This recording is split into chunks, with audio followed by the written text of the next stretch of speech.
കുറെ നേരം ഇത് വീഡിയോ ഉണ്ടാക്കാൻ തുടങ്ങി. ഇന്ന് നിങ്ങളുടെ എല്ലാവരുടെയും ഒരുപാട് നാളത്തെ റിക്വസ്റ്റ് പ്രകാരം ഫ്രൈഡേ നൈറ്റ് ബോയ്സില് നമ്മൾ എത്തിയിരിക്കുകയാണ്. എന്തോ ഈ അടിക്കാൻ എന്ന് പറഞ്ഞാൽ ഇത് അങ്ങനെ പെട്ടെന്ന് നമ്മൾ വരുന്ന കാര്യമല്ലോ. അത് നിങ്ങൾക്ക് ഇഷ്ടപ്പെട്ടില്ല തമാശ?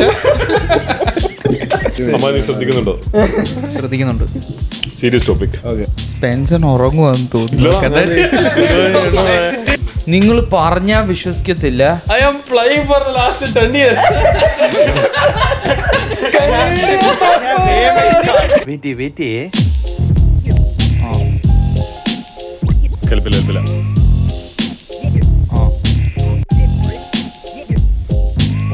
എടാ ഉണ്ട ഉണ്ടോടാ നിനക്ക്? കാണോ കാണി വേണ്ട.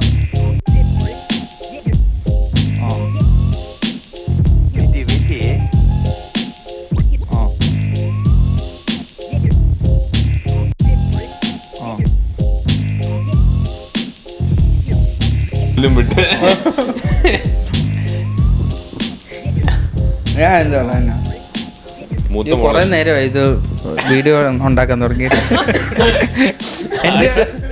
എന്റെ വീട്ടിൽ എന്റെ സ്വന്തം ബ്രദർ എങ്ങനെയാ എന്ത് എന്നറിയാ, നമ്മളെല്ലാരും ഇങ്ങനെ ഫുഡ് കഴിച്ച് റെഡി ആവും, ടി വി കാണാം, മൂവി നൈറ്റ് എന്ന് പറഞ്ഞാ. ഓക്കെ, മൂവി നൈറ്റ് ആണെന്ന് പ്ലാന്. ഇവൻ ഇങ്ങനെ ഇരുന്ന് ചെയ്യും. ഓക്കെ, പക്ഷെ കോമഡി എന്തോന്നറിയാ, നമ്മളെല്ലാം ഫുഡ് കഴിച്ച്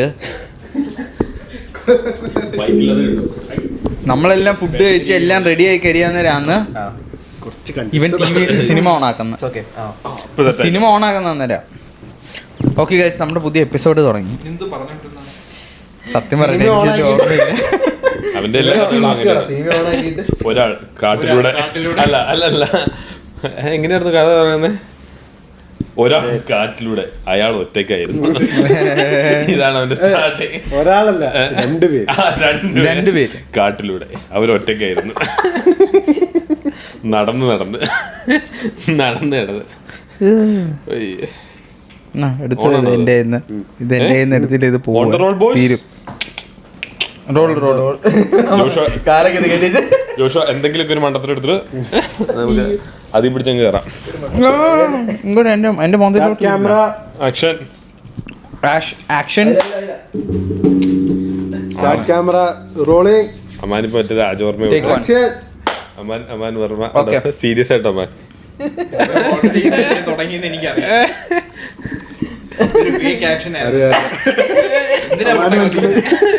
ഇത് കാരണം നമുക്ക് പോസ്റ്റ് ചെയ്യാൻ പറ്റാത്ത. ഇന്ന് ഞാൻ ഒന്നും പറ്റത്തില്ല. പോസ്റ്റ് ചെയ്യാം. നമുക്ക് നാളെ എന്താണ് പോസ്റ്റ് ചെയ്യണം സ്പെൻസർ? ഇതുപോലെയല്ല, ഇന്നത്തെ എപ്പിസോഡ് കളർഫുൾ ആക്കണം. എന്താന്നറിയാം, ജസ്റ്റിനുണ്ട് നമ്മുടെ കൂടെ. അതെ, guest let's give it out. Jaswin ഇനി ജസ്വിൻ ആരാന്നും കൂടി ഒന്ന് പറ ഓഡിയൻസിന് വേണ്ടി ഇൻട്രൊഡ്യൂസ്. അതെ, ഹലോ ഗൈസ്. ഇൻട്രൊഡക്ഷൻ 0 ഓഡിയൻസിന് വേണ്ടി. ഇതുവരെ നിങ്ങളുടെ എല്ലാവരുടെയും ഒരുപാട് നാളത്തെ റിക്വസ്റ്റ് പ്രകാരം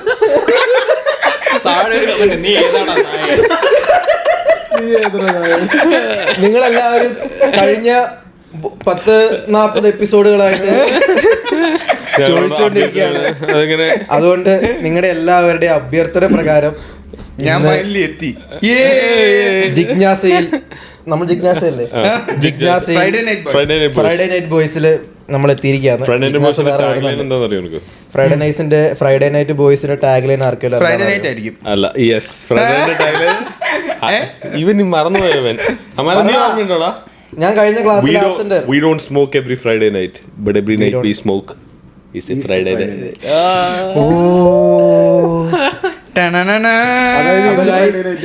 നിങ്ങൾക്ക് ഫ്രൈഡേ നൈറ്റ് എന്താന്ന് ഞങ്ങൾ പറഞ്ഞു തരേണ്ട ആവശ്യമില്ല. നിങ്ങൾക്ക് അറിയാം കുറെ നാളുകൂടി നമ്മൾ ഫ്രൈഡേ നൈറ്റ് ചെയ്യുന്നത്. സാറിന്റെ ഫ്രൈഡേ നൈറ്റ് നമ്മൾ സാറ്റർഡേ നൈറ്റ് ചെയ്യാം. Officially Friday night. ഫ്രൈഡേ എല്ലാവർക്കും സ്റ്റോറി നമുക്ക് എടുക്കാം. ഈ നിങ്ങളുടെ എനിക്കൊരു കാര്യം പറയാനുണ്ട്. നിങ്ങളുടെ എല്ലാവരുടെയും അതുകൊണ്ടാണ് നമുക്ക് ചിന്തിക്കാൻ പറ്റിയത്. എനിക്കൊരു കാര്യം പറയാനുണ്ട്. നിങ്ങളുടെ എല്ലാവരുടെയും ഒരുപാട് നാളത്തെ അഭ്യർത്ഥന മാനിച്ച് ഇന്ന് ഇവിടെ വരണമെന്ന് കടിംവാശി പിടിച്ചത് എന്റെ സുഹൃത്തും എന്റെ ജോലിയിലെ മാനേജറുമായ ജോഷുവ പ്രകാശാണ്. ഇന്നലെ എനിക്ക് മാനേജർ വിളിച്ച് ഇന്നും നാളെ ഷിഫ്റ്റ് ഇട്ടപ്പോ എന്നോട്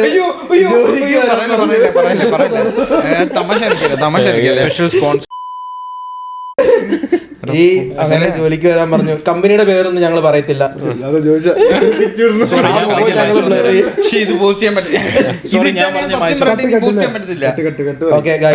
അപ്പൊ നിങ്ങൾക്ക് എല്ലാവർക്കും അറിയാവുന്ന പോലെ തന്നെ ജോലിയും ഇത് അതൊന്നും എനിക്ക് നിങ്ങളെ പറഞ്ഞു ഇവിടെ കഥ പറഞ്ഞില്ല. ഫ്രൈഡേ നൈറ്റ് നമുക്ക് ഒറിജിൻ സ്റ്റോറി പറയാം. ഒറിജിൻ നീ പറ, ജോഷു പറ. എങ്ങനെയായിരുന്നു അതിന്റെ ഒറിജിൻ? ഇവനെ കൊണ്ട് ഒരു ഉപകാരമില്ല. നമ്മള് മൂന്നുപേരും ഇങ്ങനെ അന്ന് രാത്രി ഇങ്ങനെ ഇരിക്കുവായിരുന്നു. നമുക്ക് എന്തൊക്കെ പറയാൻ പറ്റും, എന്തൊക്കെ പറയാൻ പാടില്ല, എന്തൊക്കെ പറയാൻ പറ്റും, എന്തൊക്കെ പറയാൻ പാടില്ലെന്ന് തീരുമാനം വേണ്ടേ? നല്ല കാര്യങ്ങൾ പറയും. പക്ഷെ പോഡ്കാസ്റ്റിനെ കുറിച്ച് ഞാൻ പറഞ്ഞിട്ട് പോഡ്കാസ്റ്റ് സംസാരിക്കണ്ട. എന്താന്നറിയാം, അതിന്റെ ഒറിജിൻ, അതിന്റെ വെർജിൻ അതെല്ലാം തീർന്നു. ഇപ്പം നമ്മള് മെച്ചോർഡ് ആൾക്കാരായി. എടാ കാരണം ഒരുപാട് വീഡിയോസ് നമ്മൾ പറഞ്ഞിട്ടുണ്ട്. അവർക്കറിയാം ഒറിജിൻ എന്താന്ന് അവർക്ക് ശരിക്കും അറിയാം. നമ്മളിനി ഓഡിയൻസിന് ഇൻട്രസ്റ്റിംഗ് ആവത്തില്ല. നമുക്ക് ഭയങ്കര സീരിയസ് ആയിട്ടുള്ള ടോപ്പിക് സീരിയസ് ആയിട്ട് ലക്ഷക്കണക്കിന് ആൾക്കാർക്ക് വേണ്ടിട്ട് നമുക്ക് വേറൊരു പരിപാടി ഞങ്ങൾ തീർച്ചയായിട്ടും കാണാൻ പോകുന്നില്ല. ഈ വീഡിയോ എന്നാ പോസ്റ്റ് ചെയ്യണ്ടെന്ന് അറിയോ?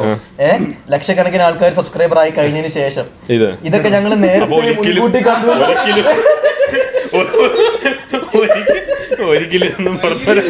സിനിമയിലൊക്കെ ട്വിസ്റ്റ് വരുന്ന പോലെ 300ാമത്തെ വീഡിയോ ആണ് ഞാൻ ആദ്യം ഷൂട്ട് ചെയ്തത്. ഞാൻ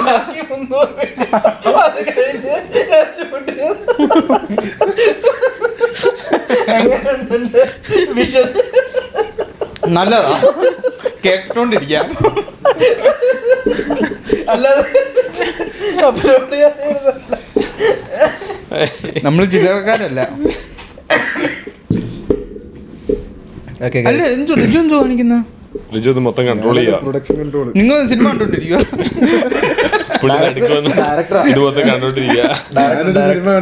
ഡയറക്ടർ അമ്മാനോടെ പോയി. അമ്മാൻ വാഷ്റൂമിൽ പോയതായിരിക്കും. അവനെ അറിയാം. അയ്യോ പോഡ്കാസ്റ്റ് ഇറങ്ങിയാൽ വാഷ്റൂമിൽ ഇരിക്കേണ്ടി വരും. ജീവിതകാലം സീരിയസ് ടോപ്പിക് പ്രൊഡക്ഷൻ കൺട്രോൾ അതൊരെന്തേലും ചളിയടിക്കും. ജോഷോ എന്തോ ചളിയടിക്കും. ഈ അടിക്കാൻ എന്ന് പറഞ്ഞാൽ ഇത് അങ്ങനെ പെട്ടെന്ന് നമ്മൾ വരുന്ന കാര്യമല്ലോ. എത്ര നേരം അടിച്ചാ വരും?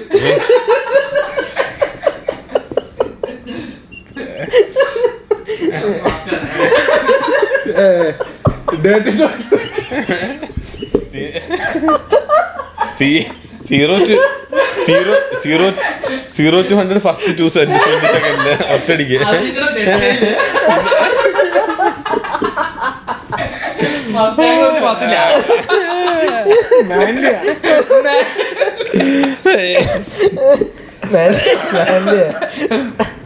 നിങ്ങളുടെ അങ്ങ് ടെസ്റ്റിലേക്ക് എന്റെ കുറച്ച് സമയം എടുക്കും അത് ആയി വരെ. മറ്റേ സീന പൊങ്ങൂട്ട നിക്കൂട്ട. പക്ഷെ ഇതൊന്നും റിലീസ് ചെയ്യാൻ പറ്റത്തില്ല. റിജോർഡോട് എങ്ങനെയാന്ന് പറയാം, എന്താ പിണക്കോ വന്നോ? അത് നിങ്ങൾക്ക് ഇഷ്ടപ്പെട്ടില്ല തമാശ? നീ പറഞ്ഞു ചിരിക്കാതിരിക്കുമ്പോ പറഞ്ഞ് ചിരിപ്പിക്കാനുള്ള കഴിവുണ്ടല്ലോ. അത് ഒരുപാട് ഒബ്ജക്ഷൻസ് കിട്ടി കഴിയുമ്പോഴേ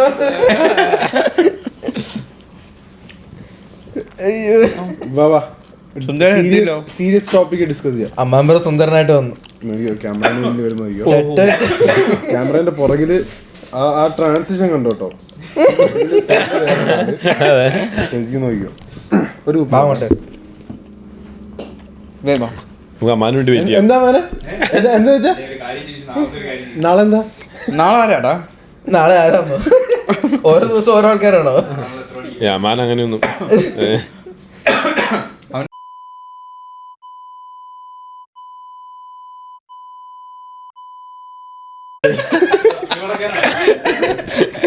ബന്നൂര് കളിക്കണ്ടേ? അത് എടാ ബെസ്റ്റ് ഫ്രണ്ട്സ് ആടാ അവരെ. ബെസ്റ്റ് ഫ്രണ്ട്സ് അവര്. ബെസ്റ്റ് ഫ്രണ്ട്സിന്റെ സ്റ്റോറി അല്ലേ ഇടുവോ? ബെസ്റ്റ് ഫ്രണ്ട്സ് അവര്. ബെസ്റ്റ് ഫ്രണ്ട്സിന്റെ സ്റ്റോറി ഒക്കെ ഇടുവോ? കണ്ടോ ഇരിക്കേ കിടിലൻ ടീഷർട്ട് ആണുള്ളത്. ഹെർമോസ ബിഡ. ഇത് കണ്ടപ്പോ ജോഷു പറയാ നീ എന്തിനാ എന്റെ സ്റ്റൈല് പിടിച്ച്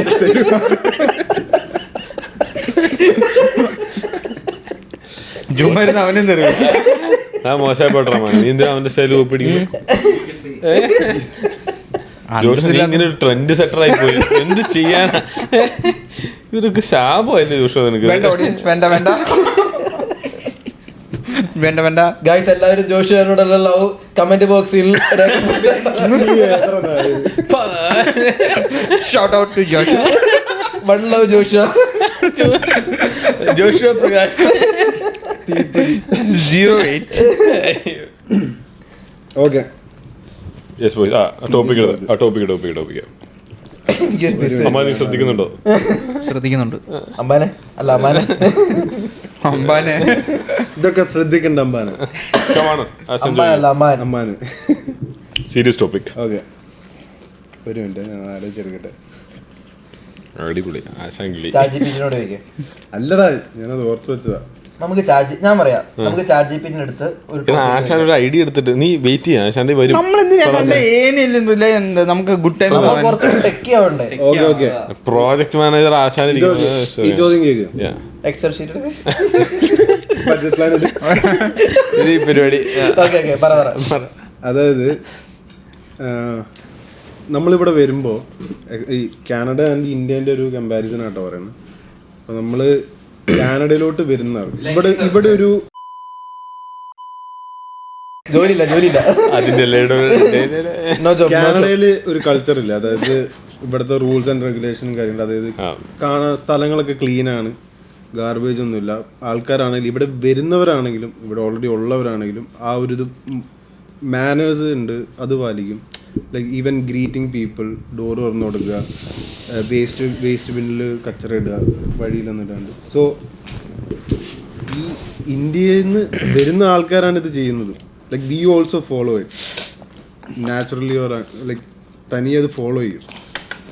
എന്നാൽ ഈ ആള് തിരിച്ച് നാട്ടിൽ പോകുമ്പോൾ ഇതേപോലെ ചിലപ്പോൾ പുറത്ത് കച്ചറ ഇടാം, എല്ലാവരെയും കാണുമ്പോൾ ഗ്രീറ്റ് ചെയ്യില്ല.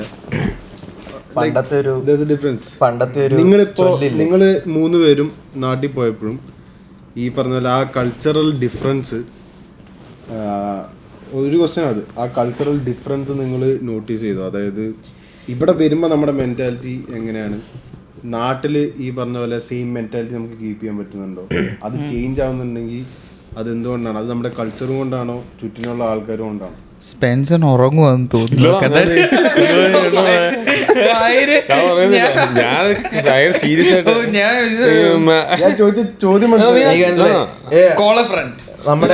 നമ്മുടെ മറ്റേ പണ്ടത്തെ ഒരു ചൊല്ലില്ലേ, പൂമ്പൊടി ഏറ്റ് കിടക്കും കല്ലിനുമുണ്ട സൗരഭ്യം. മണിക്കുട്ടി ഓടുവാ. മണിക്കുട്ടനൊന്ന് ഉത്തരം പറ. എനിക്ക് ആക്ച്വലി ഇങ്ങനത്തെ കാര്യങ്ങളൊന്നും ചിന്തിക്കാനായിട്ട് താല്പര്യമില്ലാത്തൊരു സമയമാണ്. പക്ഷേ എന്നാലും എൻ്റെ ഒരു അഭിപ്രായം വെച്ച് ഞാൻ അതൊരു നല്ലൊരു സ്റ്റോറി ആയിട്ട് കണക്ട് ചെയ്ത് അങ്ങനെ അതാണ് ഞാൻ അല്ല ഇപ്പോൾ ഇത് അത് ഭയങ്കര എനിക്ക് ആ സീരിയസ് ആവാനുള്ളൊരു കോൺവെർസേഷൻ ആവുന്ന ഇപ്പോഴത്തെ ഒരു സിറ്റുവേഷൻ. അത് തന്നെ ഞാൻ വേണമെങ്കിൽ പറയാം. അതായത് ഇപ്പം ഈ കൾച്ചറൽ ഡിഫറൻസ് എന്ന് പറയാനായിട്ട് ഇപ്പം ഞാൻ എൻ്റെ ഒരു എക്സ്പീരിയൻസ് പറയാം. നാട്ടിൽ നമ്മൾ ഓബിയസ്ലി ഇപ്പോൾ നേരത്തെ റിജോ പറഞ്ഞതുപോലെ നമ്മളെല്ലാവരും ഒരേ കാര്യങ്ങളൊക്കെയാണ് ഫോളോ ചെയ്യുന്നത്. ഇപ്പോൾ പെട്ടെന്ന് ഇവിടെ ആദ്യമായിട്ട് വരുമ്പോൾ നമ്മൾ ഓട്ടോമാറ്റിക്കലി ആ ഒരു കൾച്ചറുമായിട്ട് അഡാപ്റ്റ് ആവും. ഒരു 1-2 മാസമെല്ലാം കഴിയുമ്പം ഇപ്പോൾ നേരത്തെ റിജു പറഞ്ഞ പോലെ, അതായത് ആൾക്കാരെ കാണുമ്പോൾ ഗ്രീറ്റ് ചെയ്യുക, പിന്നെ ഡോറ് മാസമല്ല, നമ്മളത് ഇമ്മീഡിയറ്റ് ആയിട്ട് അഡാപ്റ്റ് ആവും. നമുക്കുള്ളിലൊരു പേടി. അതാ ഇനി ഞാൻ എൻ്റെ ഒരു എക്സ്പീരിയൻസ് പറയാം. ഇപ്പോൾ ഞാനിപ്പം ഈ അടുത്ത് നാട്ടിലോട്ട് പോയപ്പം ഓട്ടോമാറ്റിക്കലി നമുക്ക് ഇവിടുത്തെ രീതികളായിരിക്കും പുറത്ത് വരുന്നത്. അതായത് ആൾക്കാർക്ക് ഡോറ് തുറന്നു കൊടുക്കുക, കാണുമ്പോൾ ഗ്രീറ്റ് ചെയ്യുക. അപ്പോൾ ഇതൊക്കെ നമ്മൾ അവിടെ ചെയ്യുമ്പം അവിടെ ആൾക്കാർ ഫുള്ള് അവഗണനയാണ്. അതായത് നമ്മളിപ്പോൾ ഒരാൾക്ക് ഡോറ് തുറന്ന് പിടിച്ചു കൊടുത്തു കഴിഞ്ഞാൽ പുള്ളി നമ്മളെ മൈൻഡ് പോലും ചെയ്യത്തില്ല, മനസ്സിലായോ? പിന്നെ നമ്മൾ കാർ ഓടിക്കുമ്പം ആൾക്കാർക്ക് നിർത്തി കൊടുത്തു കഴിഞ്ഞാൽ അവിടെ വേറെ പ്രശ്നങ്ങൾ. നമ്മൾ ലൈറ്റ് അടിച്ച് കാണിച്ചാലും അവർ പോകത്തില്ല. പിന്നെ വേറെ അങ്ങനെ ഒരുപാട് എക്സാമ്പിളുണ്ട്. ഇപ്പം എന്തെങ്കിലും കടയിൽ നിന്ന് എന്തെങ്കിലും സാധനം മേടിച്ച് താങ്ക്സ് പറയുക, അല്ലെങ്കിൽ ഒരാൾ എന്തെങ്കിലും നല്ല കാര്യം ചെയ്തു കഴിഞ്ഞാൽ ഒരു താങ്ക് യു, അതൊന്നും അവിടെ ഇല്ല. അപ്പം നമുക്ക് ഓട്ടോമാറ്റിക്കലി നമ്മൾ ഇവിടുത്തെ കാര്യങ്ങൾ ചെയ്യുമ്പം നമുക്കത് നന്നായിട്ട് തോന്നത്തില്ല കുറച്ച് ആൾ കഴിയുമ്പോൾ. പിന്നെ നമ്മൾ അത് കണക്ക് തന്നെ ചുറ്റുമുള്ള ആൾക്കാർ എന്താണോ ചെയ്യുന്നത് അതുമായിട്ട് നമ്മൾ അഡാപ്റ്റ് ആവും ഒബ്വിയസ്ലി. അതായത് ബോട്ടം ലൈൻ, ചുറ്റുമുള്ള ആൾക്കാർ എന്ത് ചെയ്യുന്നോ അതെന്ത് കൾച്ചറാണ്. ആ ഇപ്പൊ നമുക്ക് നമ്മുടേതായിട്ടുള്ള ഒരു 2 പെർസ്പെക്റ്റീവ് ഓപ്പൺ ചെയ്യട്ടെ അതിനകത്തേക്ക്. ഇപ്പോൾ ഒന്ന് എന്ന് പറഞ്ഞു കഴിഞ്ഞാൽ ഈ സിവിക് റൈറ്റ്സ് എന്ന് പറഞ്ഞ സംഭവമില്ലേ, സിവിക് റൈറ്റ്സ് എന്ന് പറഞ്ഞു കഴിഞ്ഞാൽ ഒരു പൗരൻ്റെ പൗരാവകാശം, അതുമായിട്ട് ബന്ധപ്പെട്ട കാര്യങ്ങൾ. ഇപ്പോൾ സിവിക്സ് ഇവിടുത്തെ ആൾക്കാർക്ക് ആ സിവിക് സെൻസ് എന്ന് പറഞ്ഞു കഴിഞ്ഞാൽ ഓൾമോസ്റ്റ് ഒരു കോമൺ സെൻസ് ആയിട്ടുണ്ട്. ഉദാഹരണത്തിന് ഇപ്പോൾ നീ വണ്ടി ഓടിക്കുമ്പോഴാണെങ്കിലും, പ്രാപ്റ്റണിൽ എനിക്ക് എങ്ങനെയാണെന്ന് അറിയത്തില്ല, ഇവിടെയൊക്കെ എന്ന് വെച്ച് കഴിഞ്ഞാൽ ഒരു പരിധി വരെ ആൾക്കാർ ബാക്കിയുള്ളവരെ നമ്മൾ ബുദ്ധിമുട്ടിപ്പിക്കാണ്ട് ഒരു കാര്യം ചെയ്യണം എന്നുള്ള ഒരു തോന്നലുണ്ടല്ലോ. ഇപ്പം ഈ പറഞ്ഞ വേസ്റ്റ് പുറത്തിടാത്ത ഇതിൻ്റെയൊക്കെ അടിസ്ഥാനപരമായ ചിന്ത എങ്ങനെയാണ്? ഇപ്പം ഞാനൊരു ട്രക്കിങ്ങിന് പോകുമ്പോൾ ഇവിടെ ഞാൻ വേസ്റ്റ് ഇട്ട് കഴിഞ്ഞ് കഴിഞ്ഞാൽ എൻ്റെ പുറകെ വരുന്നവർക്ക് ഞാൻ അനുഭവിച്ച അതേ എക്സ്പീരിയൻസ് ഇവിടെ എക്സ്പീരിയൻസ് ചെയ്യാൻ പറ്റത്തില്ല. അപ്പോൾ എൻ്റെ പുറകെ വരുന്നവരും ഞാൻ എക്സ്പീരിയൻസ് ചെയ്യുന്ന അതേ കാര്യങ്ങൾ എക്സ്പീരിയൻസ് ചെയ്യണം, അവർക്കും ഈ ബുദ്ധിമുട്ടുണ്ടാവരുത്. അപ്പോൾ അല്ലെങ്കിൽ എൻ്റെ പുറകെ വരുന്ന ആൾക്ക് വാതിൽ തുറന്നു. അപ്പോൾ ആ ഒരു സിവിക് റൈറ്റാണ്, ആ സിവിക് റൈറ്റ് കോമൺ സെൻസ് ആയിട്ട് കിടക്കുന്നതുകൊണ്ടാണ് ഇവിടുത്തെ ആൾക്കാർ അത് നാച്ചുറലി ചെയ്യുന്നത്. നമ്മുടെ നാട്ടിൽ ഇപ്പം റിലീജിയൻ പഠിപ്പിക്കുന്നുണ്ട്, അങ്ങനെ പല കാര്യങ്ങളും പഠിപ്പിക്കുന്നുണ്ട്. ഇതിനെപ്പറ്റി സന്തോഷ് ജോർജ് അങ്ങനെ പറയുന്നുണ്ട്. പക്ഷേ ഒരു സിവിക് റൈറ്റ് എന്നുള്ള രീതിയിൽ പിള്ളേരെ ചെറുപ്രായത്തിലെ ഇതൊന്നും പഠിപ്പിക്കുന്നില്ല. അതായത് ഇതൊന്നും പ്രയോറിറ്റൈസ് ചെയ്ത് പഠിപ്പിക്കുന്നില്ല. ഒരു ക്യൂ അല്ലെങ്കിൽ ഒരു ലൈനിൽ നിൽക്കുമ്പോൾ അതിൻ്റെ പുറകിൽ നിൽക്കണം, അതൊരെൻഡ്. ഇനി 2 എൻഡ് എന്ന് പറഞ്ഞു കഴിഞ്ഞാൽ, ഇപ്പോൾ ഉദാഹരണത്തിന് നമ്മൾ ഇവിടെ വരുമ്പോൾ ഇവിടുത്തെ കൾച്ചറായിട്ട് നമ്മൾ അഡാപ്റ്റ് ആവും. ഇവിടുത്തെ ബെസ്റ്റ് എക്സ്പീരിയൻസ് കിട്ടണമെങ്കിൽ നമ്മുടെ നാട്ടിൽ പലവരും ചെയ്യുന്ന എനിക്ക് തോന്നിയിട്ടുള്ള മണ്ടത്തരം എന്താണെന്ന് വെച്ച് കഴിഞ്ഞാൽ, നാട്ടിൽ നിന്ന് നമ്മൾ ഇവിടെ വന്നിട്ട് നമ്മുടെ സംസ്കാരം ഇങ്ങോട്ട് കൊണ്ടുവരാൻ നോക്കും. പക്ഷെ നമ്മുടെ സംസ്കാരം വേണമെങ്കിൽ നമുക്ക് തിരിച്ച് നാട്ടിൽ പോയത് എക്സ്പീരിയൻസ് ചെയ്താൽ പോരെ. ഇവിടെ വരുമ്പോൾ ഇവിടുത്തെ സംസ്കാരം പഠിക്കുക, ഇവിടുത്തെ കാര്യങ്ങളിലേക്ക് എക്സ്പോഷർ കിട്ടുക, അങ്ങനത്തെ കാര്യങ്ങൾ പഠിച്ച് അങ്ങനെ പോവുക. ഇനി നേരെ മറിച്ച് നാട്ടിൽ ചെല്ലുമ്പോൾ നാട് എക്സ്പീരിയൻസ് ചെയ്യണമെങ്കിലും നമ്മൾ സ്വിച്ചിട്ട പോലെ നാട്ടിലെ കൾച്ചറിലേക്ക് അഡാപ്റ്റ് ആവണം. നമ്മൾ ഈ ലൈൻ്റെ പുറകിലും പരിപാടികളൊക്കെ നിന്ന് കഴിയുമ്പോൾ നമുക്ക് ഒന്നും ചെയ്യാൻ നടക്കത്തില്ല, ഒന്നും നടക്കത്തില്ല. അപ്പം നാട് ഫുള്ളി എക്സ്പീരിയൻസ് ചെയ്യുമ്പോൾ നൈസായിട്ട് നാട്ടിൽ ഇതിലേക്കും ഇവിടെ എക്സ്പീരിയൻസ് ചെയ്യുമ്പോൾ അങ്ങനെ എനിക്ക് തോന്നിയിട്ടുള്ളത്. എനിക്കും അതിനോടൊരു സിമിലർ ആയിട്ടുള്ള അഭിപ്രായമാണ്. കാരണം നമ്മളിപ്പോൾ ഒരു പ്രശ്നം പറയുമ്പം നമ്മൾ ഈ പറഞ്ഞ പോലെ ആൾക്കാരെ വിളിച്ചാണ് ഇപ്പോൾ നമ്മളിപ്പോൾ ഒരു കനേഡിയൻസിനെ കുറിച്ചൊരു പ്രശ്നം പറയുക, പക്ഷെ അപ്പോൾ നമ്മൾ അവിടുത്തെ സിറ്റിസൺസിനെ കുറിച്ചാണ് ടെക്നിക്കലി പറയുക. ഇപ്പോൾ ഇന്ത്യക്കാരിങ്ങനെയാണ് അല്ലെങ്കിൽ പാകിസ്ഥാനീസ് ഇങ്ങനെയാണെന്ന് പറയുമ്പോൾ നമ്മൾ അവിടുത്തെ ആൾക്കാരെ കുറിച്ചാണ് പറയുന്നത്. പക്ഷെ അവിടെ ആ നാട് ഭരിക്കുന്ന കുറച്ച് ആൾക്കാർ അവരെ അങ്ങനെ ആ ഒരു ഇതിലേക്ക് കൊണ്ടുവരാൻ ഉണ്ടാക്കുന്ന സാഹചര്യങ്ങളെക്കുറിച്ച്, അതാണല്ലോ അതിൻ്റെ ഡെപ്തിലുള്ളൊരു സ്റ്റാർട്ടിങ് പോയിന്റ്. ഇപ്പം ഇവിടെ ഇപ്പോൾ എന്താണ്, നമുക്ക് എല്ലാത്തിനും ഫൈനുണ്ട്. അതായത് പ്രോപ്പറായിട്ട് ഇപ്പോൾ ഈ പറഞ്ഞ റൈറ്റ്സും കാര്യങ്ങളും എല്ലാം പഠിപ്പിക്കുന്നുണ്ട് പഠിപ്പിക്കേണ്ടവർ. ഓക്കെ, അപ്പോൾ അവിടെ നിന്നാണല്ലോ സ്റ്റാർട്ടിങ്, സ്കൂളിൽ നിന്നാണല്ലോ ഇതിൻ്റെ നമ്മുടെ എല്ലാവരുടെയും സ്റ്റാർട്ടിങ്. പിന്നെ സംസ്കാരത്തിലും അതങ്ങ് നമ്മുടെ നാട്ടിലത് പഠിപ്പിക്കുന്നില്ല, പഠിപ്പിക്കേണ്ടവരത് പഠിപ്പിക്കുന്നില്ല. അപ്പോൾ പുറത്തേക്ക് ഇറങ്ങുമ്പം അത് കണ്ട് പഠിക്കുന്ന കുറേ കാര്യങ്ങളാണ് ഇതെല്ലാം. അപ്പോൾ മുമ്പിൽ പോകണ ഒരുത്തൻ സൈഡിൽ ഇട്ട് കഴിഞ്ഞാൽ പുറകെ പോകുന്നവനും ഇടും. ഇതിൻ്റെ സ്റ്റാർട്ടിങ് നമുക്ക് സ്റ്റോപ്പ് ചെയ്യാൻ പറ്റത്തില്ല. അങ്ങനെ എല്ലാവരെയും നമ്മൾ സ്റ്റോപ്പ് ചെയ്ത് കഴിഞ്ഞാൽ നമുക്ക് എല്ലാവരും സ്റ്റോപ്പ് ചെയ്യാൻ പറ്റുള്ളൂ. ഇത് സ്റ്റോപ്പ് ചെയ്യാനുള്ള ഒരേ ഒരു പവർ ഉള്ളത് ആ നാട് ഭരിക്കുന്ന ആൾക്കാർക്കാണ്. നിന്ന നിപ്പിൽ നോട്ട് നിരോധിക്കാം, എന്ത് വേണേലും അവർക്ക് ചെയ്യാൻ പറ്റും. അപ്പോൾ ഈ റൂൾസ് കൊണ്ടുവരണം. ഞാൻ ഉദ്ദേശിച്ചതാ, പ്രോപ്പർ റൂൾസ് കൊണ്ടുവരണം. അത് മനസ്സിലായി. പക്ഷേ റൂൾസ് കൊണ്ടുവന്നാലും ഇപ്പോൾ ഇവിടെ കാനഡ പോലുള്ള ഒരു രാജ്യം ജനറേഷൻസ് ആയിട്ട് ഈ കൾച്ചറൊക്കെ ഇങ്ങനെ ഇപ്പൊ നമ്മളിവിടെ വന്നു കഴിയുമ്പോൾ ഇത്രയും കാലം നമ്മളിവിടെ വന്നു കഴിയുമ്പോഴും ഈ പറഞ്ഞ പോലെ അറിയാതെ നമ്മൾ ചിലപ്പം നമ്മുടെ കയ്യിലുള്ള സാധനമൊക്കെ താഴെ ഇടാൻ വേണ്ടി പോവും. അന്നേരമാണ് നമ്മൾ ചിന്തിക്കുന്ന മയില് ഇവിടെ എത്താൻ ശരിയാവത്തില്ല, ക്യാമറ ഉണ്ട്, അല്ലെങ്കിൽ ഇവിടെ ശരിയല്ല, അത്രയും വൃത്തിയായിട്ട് കിടക്കുന്ന സ്ഥലമാണ്, നമുക്ക് അവിടെ കൊണ്ടിടാം എന്ന് പറഞ്ഞിട്ട് ഇനി അവിടെ വരെ പോകണല്ലോ എന്ന് വിചാരിച്ച് അവിടെ വരെ കൊണ്ടിടുന്ന ആൾക്കാരാ. പക്ഷേ